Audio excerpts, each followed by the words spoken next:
Congratulations, everybody. We have a new record. The most amount of money made in a quarter by any corporation in the history of the world. Guess who it is? Take a wild guess. ExxonMobil.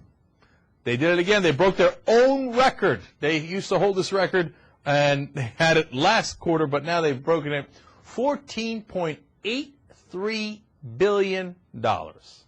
Nearly $15 billion in just one quarter alone, smashing the previous record that they held at over $11 billion. So, you think it's bad times for everybody. Not quite everybody. ExxonMobil loved what happened during the Bush administration. They loved it. They took it all the way to the bank. You want to give those guys more tax cuts? You want to give them more breaks? You'd have to be crazy to do that. At the end of the Bush term, everybody believes it was a complete and utter disaster, right? They can't believe how bad he screwed it up. And obviously I agree with that, but did you stop and think for a second? Maybe it actually was mission accomplished? Because his goal was never to help the American people, right? You think that was Dick Cheney's goal?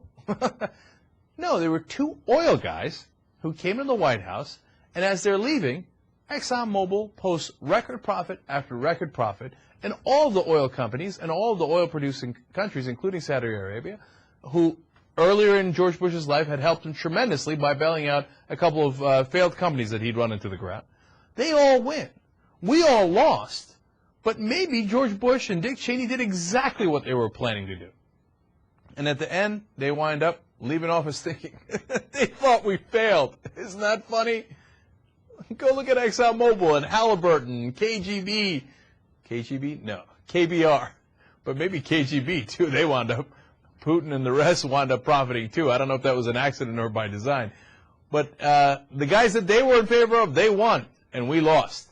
Now, I cannot fathom that after all this time and all this that went wrong for us and right for all these guys that profited from this, that the mass of the American people would consider voting for a guy who backed George Bush and Dick Cheney 90% of the time. As our Young Turks ads that we're playing every day says, I voted for him. More important than that, I tried to get him elected in 2000 and 2004. I campaigned all across the country for him. You're going to vote for that guy who was that enthusiastic about George W. Bush? Hey, I can tell you who's voting for him. ExxonMobil. Bet your bottom dollar, okay? They're going to love a McCain administration.